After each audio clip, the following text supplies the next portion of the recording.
Hello, everyone. Welcome to What Do You Believe? And I was happy and excited that you're here, Jeremy. But then you told me that you're studying physics, and I don't know how to feel about it now.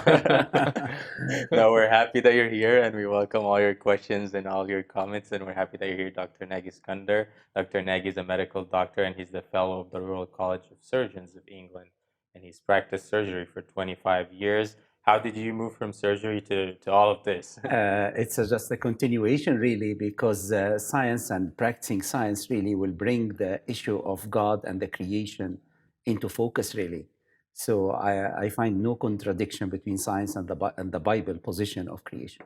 I mean, Doctor, we've been talking about a lot of different topics for a lot of episodes. If you Yes. don't mind, just summarize it really quickly, and then we can move on that. And I encourage every one of you, if you didn't watch the show from the beginning, you can, try maybe when it's on YouTube, it's online, just go and watch it from the beginning so you can get that one straight line of thoughts, so you can actually get a fuller picture, not just like one episode, but again, just a small summary. Right, a quick summary. Right.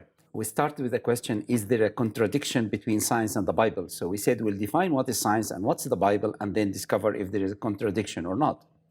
So we discovered that science are two types of science: the operational science, that you do the experiment under the same condition, you get the same results, and there is no contradiction between the Bible and that type of science. But there is another science which is called origin science or historical science, for things that happened in the past that you cannot repeat them in the present. Like creation act of God is a supernatural action, and you cannot test that in the lab.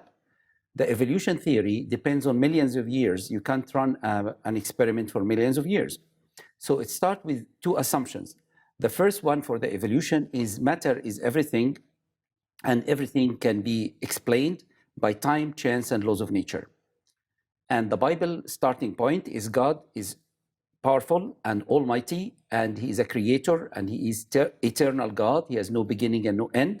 And the Bible is his word for us to explain what he has done. Now, we put the creation starting point under microscope, and we put the evolution starting point under the microscope to see which one is working. So we discovered that life comes from life. So it cannot come from matter, time, and laws of nature. So that shows that the evolution have a problem in their initial starting point. We put the observation science lens on the DNA, for example. And the DNA is very complicated. It cannot arise by chance, time, and laws of nature. So it has to have a creator, a designer. And we kept going on and on and on, explaining that. We discussed a lot about the evolution theory, the two pillars of evolution theory, the natural selection and mutation. And we discovered these are not a creative power, it is a distributing power. And we spoke about the origin of man and the essential of understanding the creation of Adam. I'd like to summarize all of that on the screen now with this something we call the 7 C's of history, according to the Bible. Creation, and that's a big subject really that we discussed in several episodes. And then corruption, sin entering into the world, and the curse and death and decay. And then catastrophe, that is Noah's flood, and that's what we are studying just now. And after the flood, there was confusion, the Tower of Babel. And then Christ came as the Savior, and then went to the cross, paid the penalty of our sin to give us new life in Christ and relationship with God. And we are looking for consummation, the second coming. So these 7 C's is essential to understand the whole history of the Bible. So it starts with creation and it ends with consummation, the second coming. And we put them on the white color because the first creation was perfect, and the new heaven and new earth is perfect, and there will be no death or decay or hospitals or police stations. We don't need all of that. Then the corruption, the entrance of sin, due to the disobedience of Adam and Eve. They ate from the tree of knowing good and evil, and as a result, sin entered into the world. And we have in number 6 here the cross. Jesus was hung on a tree to pay the penalty of our sin. In number 3, the catastrophe, which is judgment of God, but there is a way of salvation. And when Jesus came, he is our ark of salvation. So there is a sort of sequence in this 7 C's: creation, corruption, catastrophe, confusion, Christ, cross, consummation. So what the world wants us to do is to take the history in Genesis, say this is not a history, this is just a myth, this is just a story. This is an actual history, and based on that history, we can build the other three, which is the hope of the gospel. So that's how important to have the general look about the first 11 chapters of Genesis.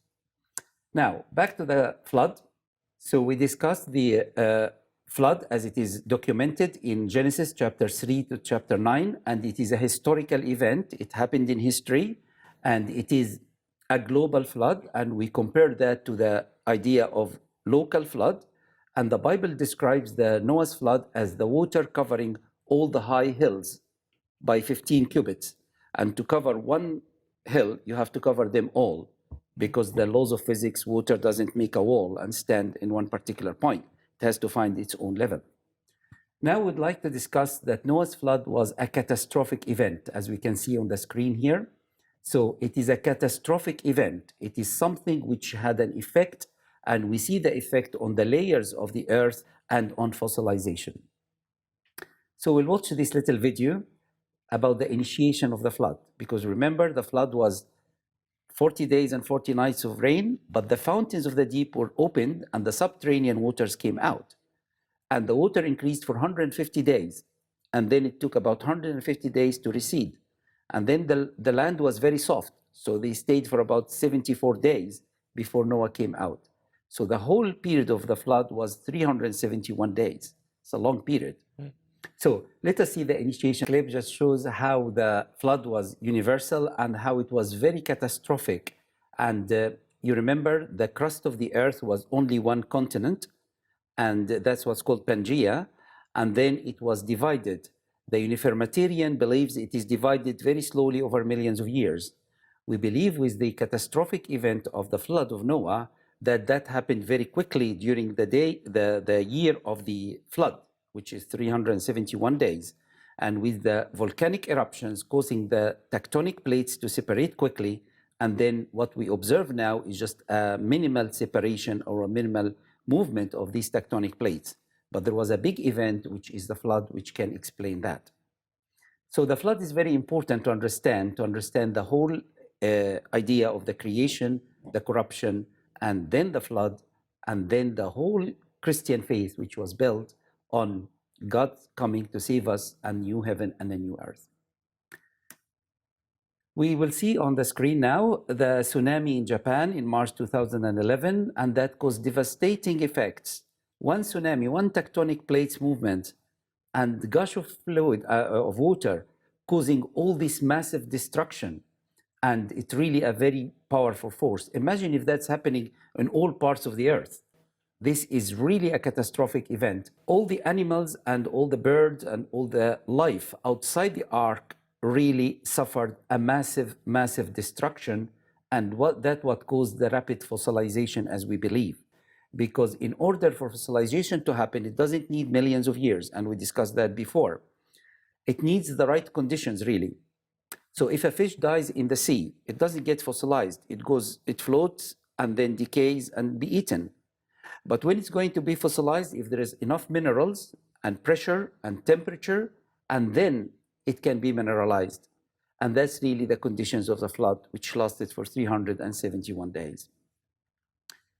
So if there is a universal flood, what would you expect to find? We expect to find billions of dead things buried in rock layers, laid down by water all over the earth. And that's exactly what we find.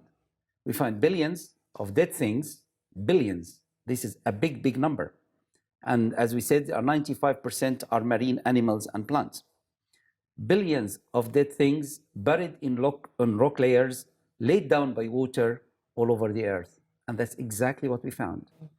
So there is an evidence, and there are many others, of a universal flood that affected the history of the earth. So the past is the key to the present. When we understand the history and believe it, we can explain the present.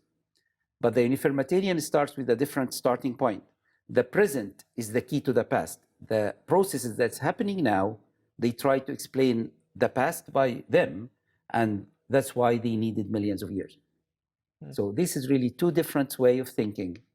And it's very important to understand which one we will use. Well, Doctor, we'll just take a short break. Sure. Don't go anywhere. When we come back, we'll talk more about the flood.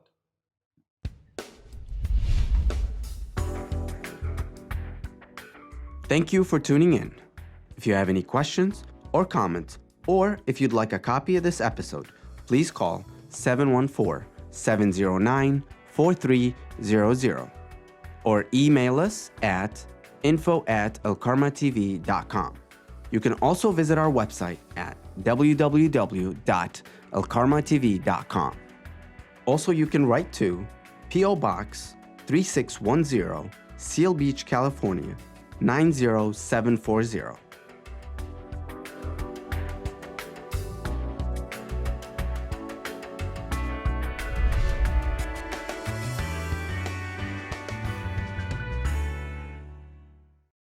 Welcome back to What Do You Believe? And Doctor, we're talking about the flood of Noah.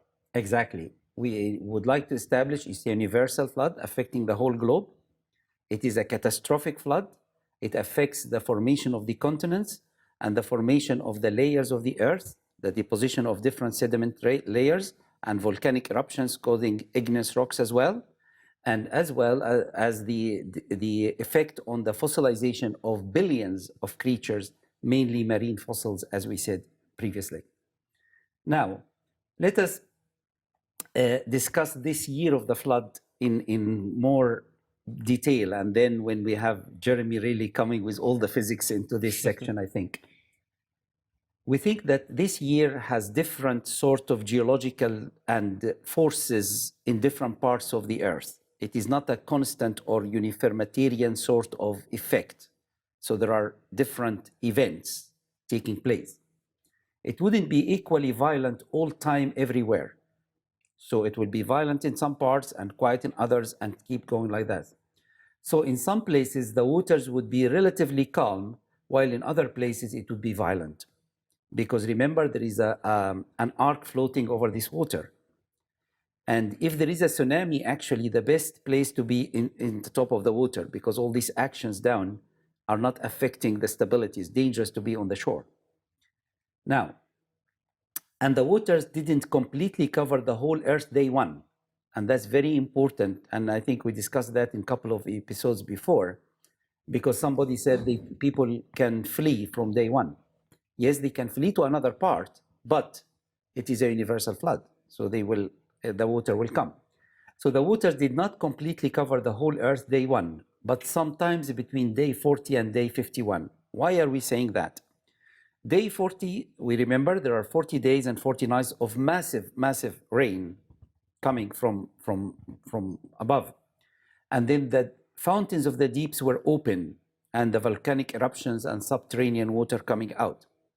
So the ark was built on solid ground. And then the water started to increase gradually, till it started to float. So we expect it is floating between day 40 and day 150. Doctor, I got a couple of questions in Sure. my ear. Yeah.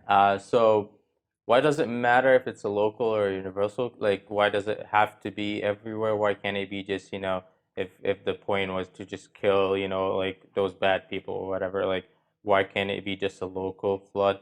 And also, like, if it's universal and if it's like everywhere, at least on Earth, Yes. then how does it affect like what's happening after that? What's like why does it have to be everywhere, and what would effect it would be if it's like everywhere, not just a local Exactly. flood? Let's start with the first component, actually, David. Why it is not a local flood? Because remember, the reason of the flood is God is going to eliminate the man, people outside, the creeping animals, the birds, and the earth. So there is an effect on the earth itself. We discussed that in chapter 7 of Genesis. So in order to achieve that, it has to be universal because it will affect the whole earth. And we discussed that if it is a local flood, there is no need to build the ark because God could have said, you immigrate to the area where there is no flood. Number 3, the Bible describes the flood as covering the high mountains by 15 cubits. So if you cover one high mountain, you need to cover them all. And we discussed if there is enough water, and we proved that there is enough water to cover all of that. And we'll discuss later on how this water disappeared or distributed after the flood. If you can touch about, like, it's not in what we're talking about, just about the flood, don't you think it's cruel to kill everything, not just people, everything, just, drowning, it's not even like, Yes. a pleasant way to die either, Yeah. if there is a pleasant way to die. But what I mean is, like, Exactly. it's just very Yeah. cruel. It is. But remember, death itself is cruel. And death came as a result of sin. This is not part of God's original plan for humans at all. Death is an enemy, it's an intruder, and it came as a result of disobedience. So death in any form, if I die by a virus or by heart attack or by drowning, it is cruel and it is sad. It's an enemy. Now, why God is passing this massive judgment? We need to understand the character of God. God is love and God is just. And he's 100% love and 100% justice. So if he's 100% love and 90% justice, the love will overcome justice and nothing will happen. But all the characters of God are equal and complete. So the sin of man increased, so judgment must pass. Otherwise, he won't be a God actually. But he is providing a way of salvation. There was an ark, and there was a time for people to repent and come, but they refused. So we see in the flood the judgment of God and the mercy of God as well, and our free choice again. I like you, David, to imagine if a judge sat on his courtroom and said, today is a day of mercy. So a killer came before him and said, today is a day of mercy, go away. Somebody had stolen something, come to the judge and say, today is the day of mercy, go away, and goes on and on and on. Do you think the judge can keep his job at the end of that day? Obviously not. God is the judge of all judges. He's the ultimate judge. So he said, the penalty of sin is death. Dying, you shall die. It's not a joke, it's reality. So he said, dying, you shall die. And we practice our freedom of choice. And we decided to disobey God. So death is a consequence of what we have done. So in the flood, we see the two pictures. We see God's mercy and God's judgment, because there is an ark, and this ark is solid, it's big enough for all the animals, and big enough for people to come in if they wanted to. And I discussed the replica of the ark that was built in Cincinnati by Answers in Genesis, and I was blessed to visit that place twice. And there was hundreds of people moving around beside the exhibits, and there is enough room. So people could have repented. So we are talking about the year of the flood and the different geological events that's taking place and the effect of those events on fossilization and on the earth. We expect it was a complex year-long event with an ascending phase and retreating phase. As we can see on the screen, that's the last point on that screen. It was a complex year-long event with an ascending phase, water increasing, and tsunami activity and volcanic eruptions, and a retreating phase. And let us go back to Genesis 8, chapter 8, verse 3. And the waters returned from off the earth continually. And after the end of the 150 days, the waters were abated. Returning continually, meaning returning, going and returning. And that's really type of deposition of the layers of the sediment layers. Going and coming, going and coming. And I think Jeremy will agree about that from the physics point of view. Sure. Decreased continually. We're going and abating. When it is reducing, that's why the mountains will start to appear, because the water is abating. You remember the raven went forth and fro, and that means flew flying and returning, flew back and forth. That's the idea of the water receding and coming back, receding and coming back, depositing different layers depending on the size of the particles and the speed of water. So that's why we don't have a solid one layer as a result of the flood. We have differentiated layers. And these layers, because of the size of the particle, the speed of water, the forces working on it. So that makes sense. Really, it does make sense. So it's not myth. It's a reality, a real reality. In Psalm 104, which describes the flood event really in a poetic way, he said the mountains rose and the valleys sank. And that's important because the mountains rose after the flood and the valleys sank, and that was the basis of the oceans for this massive amount of water covering the earth to go down to the valleys and to the basins of these oceans. The places which he established, God established that because God in control of all this physical activity. You set a boundary that they may not pass over, so that they will not return to cover the earth. And this is the description of the events that followed the flood. Because there is a promise of God in the covenant in chapter 9 in Genesis that there will be no universal flood again. And that's actually one of the evidence it was a global, because there are local floods happening. But God said there will be not a universal flood. That's one of the reasons we believe it is local. We'll start talking about duration of the flood. And it is 371 days. How do we know that? Let us come to the verses.